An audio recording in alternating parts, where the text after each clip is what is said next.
I grew up my whole life loving anime, and one of my favorite animes has always been One Punch Man. My name is James Wiley. In my previous life I was born autistic, so I always struggled with bullies and everything else, but I did my best with what I had, and one night I went to sleep and something miraculous happened. I was teleported across time and space, across an ocean of stars. I was reborn as the child of Saitama and Mizuki. As soon as I was reborn I knew what I was. A being with unstoppable powers. I was reborn with the powers of Frieza and the Beyonder. I had become stronger than both of my parents combined. In my base form as a human I stood at a power level of 3 trillion.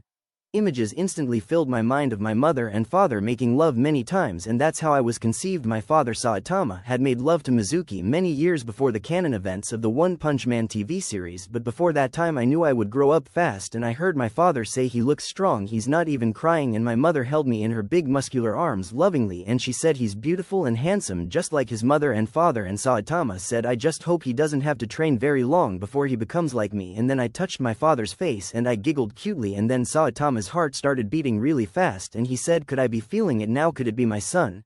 Is he the one that's going to give me a real fight? Saitama said inside his mind, and then I spoke inside my father's mind in a little kid's voice and I said, Daddy, it's me, your son. I'm here to help and I am just as strong as you. Just don't let mom know that you want to fight me one day. Let it be our little secret, and I will also grow up very fast and I want you to train me the same way you trained yourself, father. Just remember I will grow up very fast to become an adult. And then Saitama smiled and said, my special little guy, the first love you, buddy. And then Mizuki smiled and blushed at Saitama and she said, I want to name him Leo. At a time later that night I grew up to become an adult incredibly fast, and my mother panicked and she said, who are you? Where's my son? And I said, Mommy, it's me, it's Leo the first. Swear it's me, please don't hurt me, I just grew up really fast, it's my powers, Mom, I swear I didn't mean to. And Saitama said, wait, don't hurt him, he's really our son. He spoke inside my mind while we were holding him earlier today. He said this would happen, I swear he's our son, Mizuki, you have nothing to fear. And she said, he looks like you, he's bald. And I said, like father, like son, Mom. And I said, Dad, I can regrow our real hair. And he said, really? And I said, yes, definitely. And then I instantly gave my father back his real hair with my Beyonder powers and he said, oh my god, thank you so much, son. And then I gave myself my purple hair. I have purple eyes like my mother's and I also have purple hair, and I said, I am here to make sure we win the war against the monsters. Mom, me and Dad are going to destroy them, and I want father to train me because there's a war coming in the future between monsters and humans, and since I am here now I'm going to make sure we win. And Mizuki smiled and said, you really are my son. And I said, sorry Mom that I had to grow up on you really fast, but it's necessary for whatever may come in the way. And then like Saitama agreed to, he taught me how to do his training, and I did 100 push-ups and 100 sit-ups and 100 squats, and I also did 100 burpees and a 10-kilometer run. I did it every single day for 5 years until my hair turned white. And then Dad said, your hair, son, it turned white. And I said, I think I'm ready, Dad, and I want to give you the power to fly and command flight. And I shot my powers in Dad's body and now he could fly. And I said, Dad, say flight on and you should be able to fly. And he said, okay, flight on. And he was now levitating, and I said, I want you to come with me somewhere because I want to show you my powers in space. And then I gave Dad the ability to breathe in space, but I didn't need it. I am exactly like Frieza, but I trained like Saitama, which means my strength is far above even black form Frieza, and I can transform just like Frieza can, but I prefer to stay in my human form. And then we went to space and I punched out to one of the dead planets in space and I said, this is my strength now, father. And then I shattered space around us and I made Venus disappear, and he said, incredible, you are strong just like me. And I said, well, since you can fly in space now we can fight out here. And he said, son, I don't know if you're ready. And then I took my father seriously right away and I jumped to my final form instantly. I now look bald again and a bit like Frieza in his black form, except I don't have a tail and I also have yellow on my bio armor. And then Saitama smiled and said, you can transform into a cool form. And I said, I am sorry, father. And then I instantly appeared in front of my father Saitama and I knocked him out.